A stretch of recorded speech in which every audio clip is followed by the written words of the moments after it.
Hi, I'm Chris Wyllie, and I want to welcome you on a journey of learning with me, where I teach you how the brain works and the blueprint to optimize your learning. I've performed incredible feats of learning and memory with kids with autism, ADD, dyslexia, high performers, athletes, artists, musicians, and I can perform incredible feats with your brain as well. So I hope you enjoy this journey with me.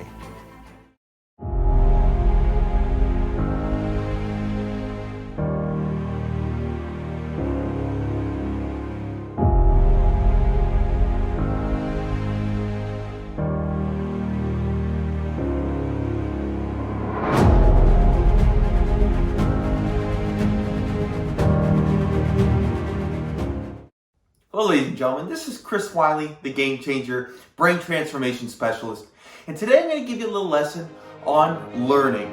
That is, superlearning. How to learn faster, easier, more precisely than ever before, and how to program your brain to do so.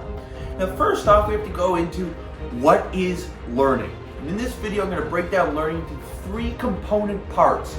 Every bit of information, content, strategies, skills can be fit into one of these three essential parts for learning.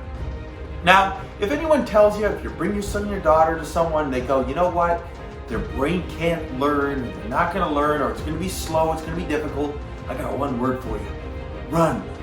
Because our brains are fundamentally learning machines. When we come into this world, we have massive neuroplasticity. The brain is relatively unformed, that's why babies can't walk, talk, and perform precise motor movements. We have tremendous plasticity during the first few years of life to allow us to optimally adapt to the environmental situations we find ourselves in. And we compare this to the chimpanzees, where we are 99% genetically similar to chimps, but chimps are born with their brain almost fully developed and they're skinny, while the human brain is born undeveloped and we look like the Pillsbury Doughboy. I know I sure did. Our brain is programmed for massive neuroplasticity, and we want to use this neuroplasticity to our maximum advantage. Now, learning. There's all kinds of experiences that reveal how learning works. And I know that you, and I know I sure had, the experience of you're studying for information, you're really working hard, you're absorbing, you know the information, then you go into a test. You're going into this test, maybe you're a little bit nervous, a little bit amped up, a little bit of the stress, most people do. Then you're in that test and you're presented with a question or a series of questions, and you're reading the question, you're thinking, gosh, I know the answer, I just can't access it. And you spend maybe a few moments, a few minutes, and you're working really, really hard to get the answer, but it's just not coming. It's called the tip of the tongue phenomenon. And then what happens? So you don't get the answer, then you're walking home, or you're taking the bus home, and what happens? Lo and behold, the information, the answers start popping up in your mind. It used to drive me absolutely nuts, and you want to go to your professor, hey look, I really knew the information. And you did really know the information. And in fact, every score you've ever gotten on tests, IQ tests, entrance exams, academia, has been probably slanted because you haven't learned how to control your brain to get into those optimal states. Learning is state dependent. And that example shows that we need to have congruence between practice situation and testing situation. So all the information, all the learnings, all those information and answers that you did know were connected to particular brainwave states. And now the thing is in order to re-access that information in testing situations, you need to access a similar brain state. When you access a similar brain state, the information is going to start popping up. Now, this is where the power of rituals, the power of meditations and self-induction trances and anchoring can be very powerful to ensure that you access the same state while studying and while taking the test. And this is where the techniques, the neuroplasticity techniques to get rid of anxiety, control your feelings, to control your thoughts are extremely powerful for test taking. Now we also have the experience, and I know I sure have, where I'm working with a client in my office. I'm working with the client, and then of course I have the waiting room. People are lining up to come do work next, and I see the next client I'm going to work with. And it's a parent that's brought their daughter who has ADD, and of course what am I doing? I'm checking them out. Well, I'm a little bit sneaky. I'm checking them out while I'm working with this client. And what do I see 95% of the time? 95% of the time I see the child glued to some iPad, some iPhone, Game Boy, and playing some complex game. And I mean, they're like totally glued. They're blocking out surrounding sound. It's called negative auditory hallucination. It's actually a deep trance phenomenon that your son or daughter is demonstrating.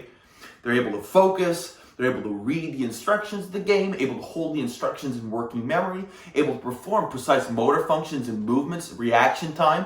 And of course, if they don't succeed in a level, did they just call it quits and throw the Game Boy away? I don't think so. They work even harder. They get even more persistent. They show goal-oriented action and behavior. So your son or daughter and your brain itself is demonstrating and doing all the cognitive abilities that you want it to do. It's just not doing it maybe in the times and places where you need it to do. All right, so one of the tricks is I need to get the child's brain in the iPad state while doing math, while doing calculus. Right? Because the school system doesn't really help us out at all, right? They ensure that it's as boring as possible, and they teach in a way to make it so that you have total amnesia for everything you didn't really learn, which is a bit of a problem when you think about it. Now, for those of you who don't know how I got into all this brain and mental enhancement work is I had a brain that was in big trouble. And I had anxiety, panic attacks, and this is stuff that would just happen out of control. I'd be during a test, and before you know it, my heart would be beating out of my chest. I'd be sweating, leaking water, and my mind would be racing. It just couldn't perform any cognitive work. And this happened over and over again.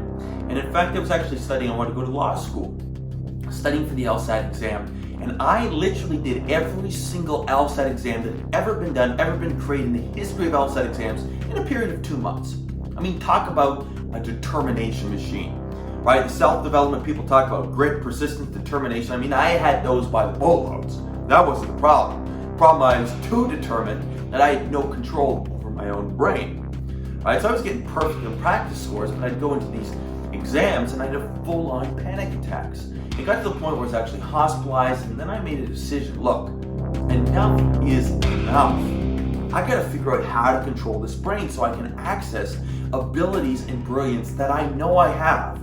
It's just I need to be able to activate it and do it in the biggest moments, in the biggest, most crucial situations. And that was my mission.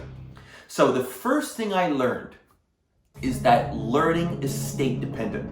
So first you want to ensure congruence between practice and testing situations. And then second, you want to get into optimal learning brain states itself. And this is where we have different brain waves, beta brain waves, alpha brain waves, theta brain waves, delta brain waves, gamma brain waves, which are little bursts that appear when you have total coherence across the entire brainwave spectrum. And I measure this with EEGs and tons of brain maps. The first thing I did when I had a brain in trouble was like, look, I want to see what's going on. Then I used the EEGs as a form of biofeedback to learn to control my brainwaves. Long story short, you want to get some more alpha brainwaves. So alpha brainwaves are those sine wave-like brainwaves that are associated with brain coherence, that balanced, focused, present in the moment, grounded state. It's that super learning state where your body is relaxed, but your mind is alert. It's in between beta, which is active thinking, problem solving, right? Even that fight or flight, stress, worry, hurry state. In between that state and deep theta, which is a more daydreamy, reverie-like state, which is really important for long-term memory consolidation. So what you want to do is you want to identify what you want to do at that point in time, the cognitive ability you want to perform, then you train yourself to get into that optimal brain state. So if it's for super learning, it's where an alpha brainwave state is really powerful. If you want to be solving math problems or writing emails or doing mundane things, that's where, a little faster beta brainwave state would be optimal. If you want to do deep, long-term super memory, that's where you're looking for more of that alpha theta spike type trance. How do I know this? Because I've measured thousands of brainwaves, thousands of meditations, thousands of hypnotic inductions and trances where I induced and used these procedures and measured the brain in real time. So number one, you gotta get into optimal brain states. Then number two is you wanna have an effective mental procedure, a strategy to be able to optimally encode, retain, and be able to rehash and retrieve the information. And this is where, interestingly, sometimes you don't even need a strategy, right? Many people do a seminar on memory, and I ask people who has memory problems, and half the people raise their hands, And I go, well, tell me some of the things that you remember you forget. And before you know it, they tell me a list of 20 items that they remember they forget, which is a bit of a paradox when you think about it. So the brain does work perfectly. It's just not working how they want it. So this is where I ask them, okay, you think you got a really bad memory, huh? Okay. All right. Well, what was the last movie you watched? You can tell me the last movie you watched, can't you? They always can tell me the last movie they watched. Oh, no problems there. You can tell me some of the characters, what the plot was, what the main obstacles the protagonist had to overcome, can't you? You go, yeah, I can actually. You can, can't you? In fact, you could almost even vividly remember one of the most striking scenes of that situation. You could see the whole scene playing out in your mind, can't you? I mean, talk about photographic memory, ladies and gentlemen. Now, ladies and gentlemen, let me ask you a question. Did you take notes while watching the movie? I don't think you took notes watching the movie. I don't think you went into a movie theater and go, oh my goodness, I'm going to super learn this movie. I got my mnemonic strategies. I got my, super learning strategy. I'm going to super learn this movie. I don't think you did that at all. I think you just sit there, sat back, relaxed, were fully present in the moment. If you remember the movie, you sure were. And just let your brain unconsciously and effortlessly absorb photographically the information. Am I right? Now you see, this is a classic example of our brain's ability to do photographic memory. Now another case of our brain's ability to do photographic memory and to learn, not slow, not medium speed, but super, super fast and in one shot. You look at things like PTSD, fears, phobias, anxiety, bad memories, these limiting beliefs that people talk about. What's the foundation of them? Really crappy memories and root experiences, as psychologists like to call it. Now, what are these really? These are photographic memories, where you have a bad memory and you keep replaying it over and over and over in your mind, right? That's not an example of bad memory, that's an example of perfect memory, where you're seeing those memories big, bright, nasty, all the vivid details. Right? It's kind of essential. You have to think about it in that way to make yourself feel bad. It's just a really bad use of your photographic memory. So memory strategies aren't essential, but they are very important when you want to take abstract information and make it more concrete. So this is where strategies can allow us to perform tasks way, way more easily. So when it comes to spelling, the biggest problem with spelling is most people try to sound things out. Why is that? Well, first off, nobody pointed out to you, hey, you know what? You can't even spell phonetics phonetically. It'd be like plahonically. My mentor, Dr. Richard Bamlett, pointed that out pretty well. I was like, yeah, you got a good point there, Doc. Now, spelling, people who spell really well, is they actually make mental images, big mental pictures of the words, and then they can see them in their mind and spell them forwards and backwards. That way they don't get caught up with the tricky rules, the I before E except after C kind of rule. There's all that kind of funky stuff, in English especially. So the problem is a lot of times with kids with dyslexia is, I'll have them come in. Now the interesting thing with the kids with dyslexia, the first thing I'll ask them is, okay, you got dyslexia, huh? And they go, oh yeah, I got dyslexia. I go, well, how do you spell dyslexia? And they'll spell dyslexia perfectly. And I'm thinking, geez, that's a paradox, right? How many therapists or people have asked that kid to spell dyslexia and realize, hey, they can spell it perfectly. Now, what's the difference between dyslexia and the words they can't spell? The words dyslexia is built big in their mind. They can see it because they saw it all over their books. This big dyslexia spell. So they can spell.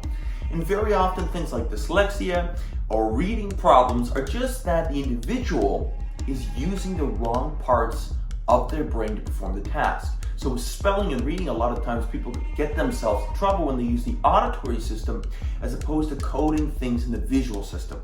See, if you have to keep sounding words out, it's unreliable. You got to keep things in the auditory loop. You got to tax your working memory. It's a big pain, as opposed to having one perfect, crystal clear image of the word and being able to see it. Right? You can look at the word teleological and tell me exactly what the fourth letter is, the sixth letter is, because you can see it in your mind. Then there's things like people, go, I'm not artistic. Well, that's because nobody taught you to do a strategy for art. And I was doing a seminar in London, England, and I was walking down the streets, and I wanted one of those face portraits. The artists make the brilliant portraits where they look at your face and they paint it out. I thought it was kind of cool. You could just take a photograph, it kind of is the same thing, but hey, I'd give the artist a shot. And what I noticed is the artist would keep looking at my face and looking at the paper, looking at my face and looking at the paper, until they could see my face on the paper and just trace it out. So in essence, they were going into a deep trance where they could do positive hallucination to see my face on the paper. That's another memory strategy.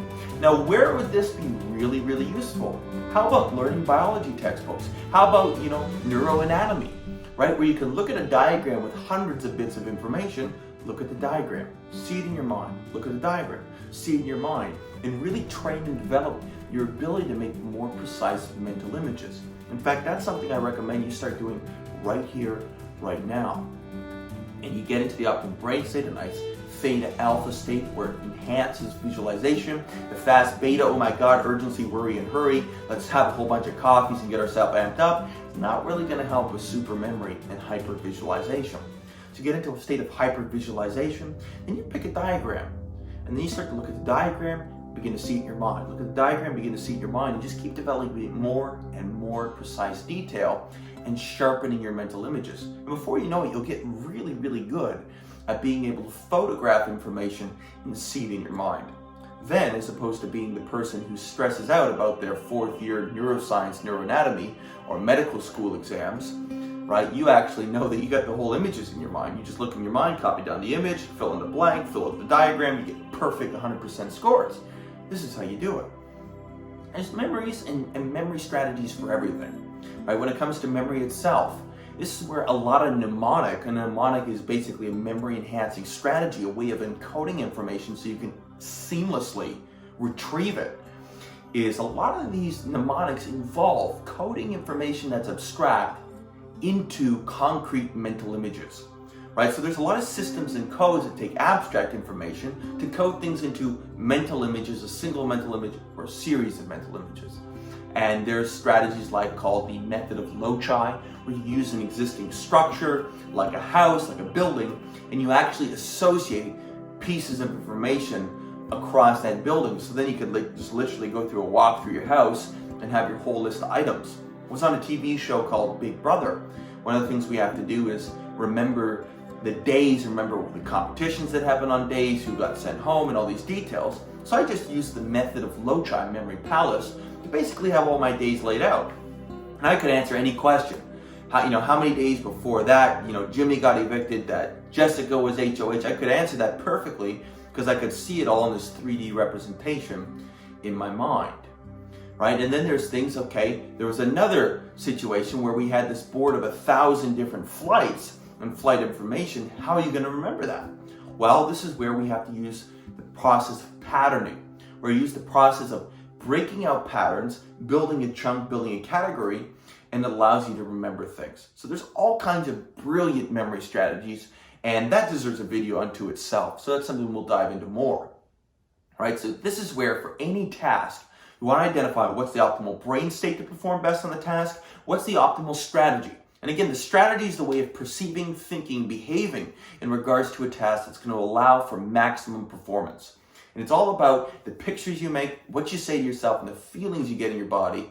Those are really the nature of your thoughts that are going to enhance your performance. And then the third piece that makes everything work is, it's not just a belief, not just I think I can do something, not just a positive affirmation. We're talking about absolute total conviction. And what a conviction is, it's the strongest form of belief. And it's something that will endure in the face of hundreds, thousands of counterexamples, failures, adversities. Conviction is an absolute sense of certainty that you can do something now and in your future. It's something that persists and endures in the face of all kinds of failures, adversities, counterexamples, and it's something that ensures long-term persistence and determination. It's different than a belief. A lot of people believe that eating healthy is good, yet they wind up in the fast food drive-thru, at 11 p.m. at night. So beliefs don't necessarily translate into behavior. Convictions do. And there's nothing that builds a conviction more than changes, right? Not just reading about something or watching someone on a video talk about something. This is where you get a convincing experience where you do something that you didn't think you could do. I do this all the time, right? So I have kids come in with ADD, dyslexia, brain problems, the whole gamut list, right? And I pick out something that if they were to do it, a task, a memory task usually, that it would be something that they, in a million years, could never think they could do. And so I took one boy, his name was Michael, and I grabbed a journal of neuroscience. He said that he couldn't remember anything. And I go, okay, grab my journal of neuroscience, I go to a page of the anatomy of the brain, and I go, look at that brain. You think in a million years you could never remember the contents, the brain regions, what they do. And they just giggle at me and go, no way. And I go, we'll see about that. Then, what do I do? Number one, induce a powerful altered brain state, a nice alpha theta-like trance. What happens there? Every limit, every cognitive ability, including learning, memory, anxiety, depression, you name it, is state dependent. Right? So all your limitations, all your abilities are state dependent. Right? It's the biggest thing with athletes. Right? You know, athletes in the big moment, it's not that they can't perform, it's just that they're not accessing abilities and skills that their body's capable of because they're going into a crappy brain state. So I induce a nice alpha theta trance. Then what we do is we use some memory strategies. So I use a spelling strategy in order to remember the spelling of each brain region. We use the powerful symbols. Symbols are powerful anchors for information. We build a 3D representation so we can see the brain in its mind. Each brain region is color-coded, and we go forwards and backwards through all the 20 regions. The amygdala, the hippocampus, the frontal lobes, occipital lobes, you name it. And I actually did this on live Instagram, and I believe it's definitely on Instagram and Facebook, where this kid, who everyone was actually removed from the school system, told he couldn't learn, remembered in a matter of minutes the anatomy, the function of 20 plus brain regions, could spell it forwards and backwards perfectly, knew exactly what they did, and they did it on live pressure situation camera. And I mean, the parents saw that and they were absolutely mind blown. And the kid, the most important thing is a sense of power, personal power and empowerment that they feel when they do something that all the naysayers said they couldn't do. So it's capable for your brain, just the thing is, you gotta find out how to do it. And you need, number one, the optimal brain state, number two, the optimal mental strategy to perform the task, and number three, what makes it all work is conviction. And nothing builds conviction like a convincing changes and convincing experience. And do I serve that out? I serve a full dish of that out with each and every client I work with. It's the most important part, right? What you know and can intellectualize and what you've read in books means absolutely nothing. The only thing that matters is what can you make that individual feel and experience right here, right now, in that moment. So you're going to want to learn a little bit of some neuroplasticity, hypnosis, NLP. You're going to want to learn a whole lot of hypnosis, NLP, and neuroplasticity. Trust me, it's a game changer. Now, what's the biggest issue, just mentioning on the school system has? It's just sheer boredom. And the school system does a wonderful job of negative anchoring. Right? I can know for myself, and you can probably agree with this, is when you were younger and you ask your kids, you even think about school, and immediately a bad feeling pops in your body. Right? You don't even have to be at school to have a bad feeling pop up in your body. You just mention the word homework and kids start feeling bad. Right? So this is where school system anchors all these nasty bad feelings. Right? You want to make someone anxious, just put a math book in front of them. Right? You want to take a perfectly grown adult and make them feel uncertain, insecure, and anxious. Put an equation right in front of their face. Right? You'll start seeing them squirming. Right? You'll see the most confident guy ever shrink down and be insecure just from this one little anchor. Right? So that's where the boredom and negative anchoring is something we need to change. And then the other piece that's really important are the limiting beliefs and negative suggestions. And trust me, believe me, there are vicious hypnotists everywhere. Teachers, peers, parents that say nasty things and give you suggestions that people carry out for the rest of their life. Right? Someone's told that they're not mathematical and they just carry out that post-hypnotic suggestion for the rest of their life. Now, what are these limiting beliefs? Everyone talks about limiting beliefs. What are they actually made of? Well, they're made of two things. One of two things. One, usually some form of initial bad experience, right? What do teachers do? Grade 3, you're sitting along and you're enjoying the class, and then they go, okay, class, we're going to start reading now, right? And they don't teach you how to photo read, right? They tell you, hey, you got to stand up and read in front of the class. So it's more an exercise in public speaking than anything, Now, do you think you're going to be a great public speaker at the ripe age of 8 years old? I don't think so. You think you're going to be a good reader at the ripe age of 8 years old? I don't think so. You're going to be good at anything the first time you do things? Probably not. You should expect it.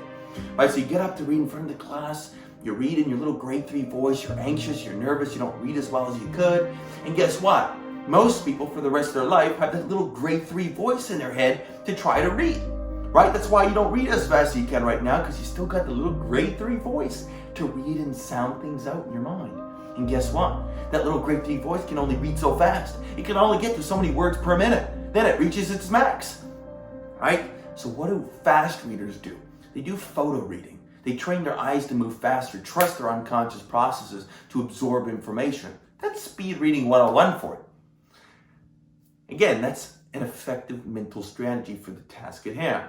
So with these limiting beliefs, as most people have these nasty initial experiences, and now whenever they go to do something, whenever a person goes to public speak, this nasty grade 3 memory pops up in their head. All right, so what we need to do is we need to clean up, shrink down, reprogram these bad memories and build new plans where people begin to look at learning and have new feelings about it. A sense of curiosity, a sense of excitement, a sense of application, because things like calculus is one of the most fundamental, easiest things on the universe. It's all about rates of change. It's actually practical. It's actually useful. And if you begin to teach it in such a way, it becomes so. And again, this is where we're going to get into the suggestions that you give as a parent, that teachers give to students. Or what's the first thing how people start off a calculus lesson? Teacher goes, you know what, kids? This is going to be really hard. What does the kid's brain? The brain hears that and goes, oh shit, and starts to shut off. We don't want that. We want the more difficult things to get. The more your brain turns on and comes alive. And we're going to dive deep into that in future videos. So ladies and gentlemen, to recap Superlearning 101, number one, you want to get into optimal brain states for learning. And this is where things like meditation can be useful, NLP, hypnosis, even get out in nature, exercising, getting yourself into an optimal brain state for learning. And this is where you can do things to raise actual nerve growth factors and long-term potentiation, which is learning in the brain. Right? Long-term potentiation is basically the development of new synaptic connections between neurons, or the strengthening of existing connections between neurons. And we're going to get the whole thing, the learning thing. You're really just reprogramming, re-representing things like bad memories, bad habits, etc. So for learning, you want to get into optimal brain states. Number two, you want to acquire memory and learning strategies. And they're everywhere. There's lots of fantastic books. There's lots of stuff on the internet. And basically what you're doing is basically the essential representation system for learning is the visual system. 80% of the cortex and cortical function and processing is involved in processing visual information. Right? Okay, someone goes, okay, smells are great for memory. Well, what does the smell do? Right? Goes into the nose, direct cortical projections to the brain, bypasses the thalamus. What does it do? It fires off a mental image, a memory. Or you hear a certain sound, or you hear a certain song playing on the radio. Oh, our song, honey. What does that do? It fires off a memory. What system's that memory represented in? The visual system. Ladies and gentlemen, you need to get more facile, proficient in the visual system. And you need to make your mental images sharper, clearer, and more precise. You're going to learn faster, more effortlessly. And most importantly, remember what you actually learned. So ladies and gentlemen, this has been a little lesson on Superlearning from Chris Wyllie, Brain Transformation Specialist. Stay tuned for future videos where we dive deeper into optimal brain states, into memory strategies, learning strategies, and actual therapeutic, convincing experiences in doing change work. So guys, this has been Chris Wyllie, giving you the blueprint to optimize your learning to learn faster than ever before. Thank you so much for joining in, and feel free to ask any questions in the comments. Give the channel a like, definitely subscribe. You don't want to miss out on the best brain information ever. And I'll see you guys next time. Thanks so much. I just knocked Matt here into a deep trance, extremely high amounts of alpha. I'm going to put a little picture in so that you can see the alpha.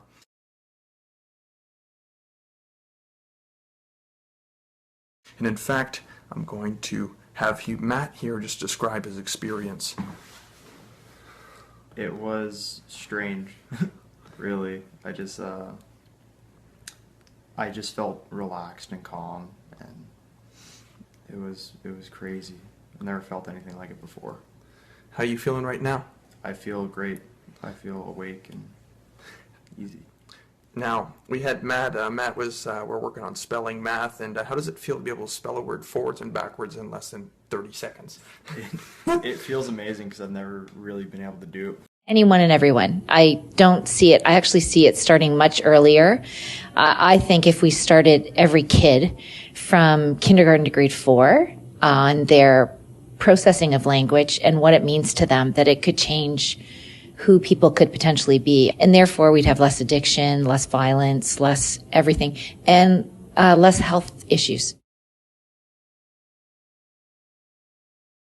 Unbelievable.